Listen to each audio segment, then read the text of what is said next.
বিরোধের জেরে রান্নাঘরে আগুন দেওয়ার অভিযোগ চাচাতো ভাইয়ের বিরুদ্ধে।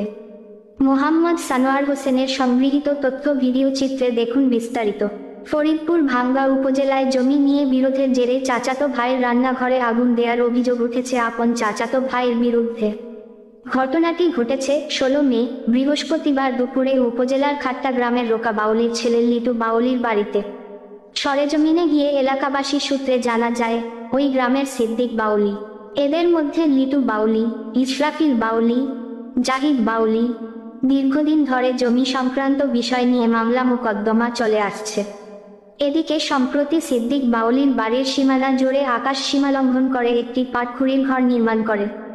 এ সময় সিদ্দিক বাউলির ছেলে শহীদুল বাউলি জমি সংক্রান্ত জেরে রান্নাঘরে আগুন দিয়েছে বলে লিটু বাউলি অভিযোগ করে বলেন, আমার চাচাতো ভাই শহীদুল বাউলিদের সাথে দীর্ঘদিন থেকে জায়গা জমি নিয়ে আমাদের মামলা মোকদ্দমা চলে আসছে। এ নিয়ে একাধিকবার সালিশ দরবার হয়েছে, কোন সুরাহা হয়নি। তারই জের ধরে শহীদুল বাউলি আমার রান্নাঘরে আগুন দিয়ে পালিয়ে যায়। আগুন দেখে চিৎকার করিলে লোকজন এসে আগুন নিভানো হয়। এই বিষয়ে আমি থানায় অভিযোগ দায়ের করি। সিদ্দিক বাউলি সাংবাদিকদের জানান, দীর্ঘদিন থেকে জায়গা জমি নিয়ে আমাদের মামলা মোকদ্দমা চলে আসছে।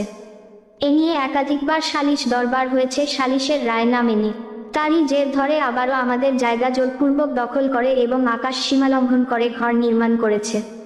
আমাদের যাতায়াত পথ বন্ধ করে রেখেছে, রাস্তায় বের হতে পারছি না এবং জীবন নেশার কাছ থেকে ক্রয়কৃত জমি আমাদের লাগানো গাছ আমরা কাটিলে তাহারা বাধা দিলে গাছ কাটা বন্ধ হয়ে যায়। এরই জেরে বৃহস্পতিবার 16 তারিখে দুপুর সময় রান্নাঘরে তাহারা আগুন ধরিয়ে আমার ছেলে শহীদুল বাউলিকে ফাঁসানোর চেষ্টা করে। এই বিষয়ে সিদ্দিক বাউলি আরও বলেন, আমরা দুই ভাই, আমি সিদ্দিক বাউলি, আমার ভাই মৃত্যু রোকা বাউলি, তাহার জমি আমার জমি সেপারেট করা, আমার জায়গায় ঘর নির্মাণ করে যাতায়াত পথ বন্ধ করে রেখেছে। দীর্ঘদিন যাবৎ তাদের সাথে আমাদের ঝগড়াঝাটি লেগেই চলছে।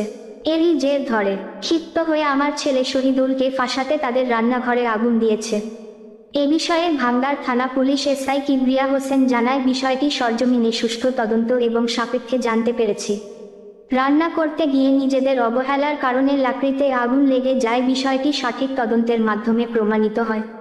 তবে তাদের দীর্ঘদিন ধরে জমি সংক্রান্ত বিষয় নিয়ে মামলা মোকদ্দমা চলে আসছে। উভয় পক্ষকে ডেকে এনে বিষয়টি সমাধান করার চেষ্টা করব। ভিডিও চিত্রে দেখুন বিস্তারিত।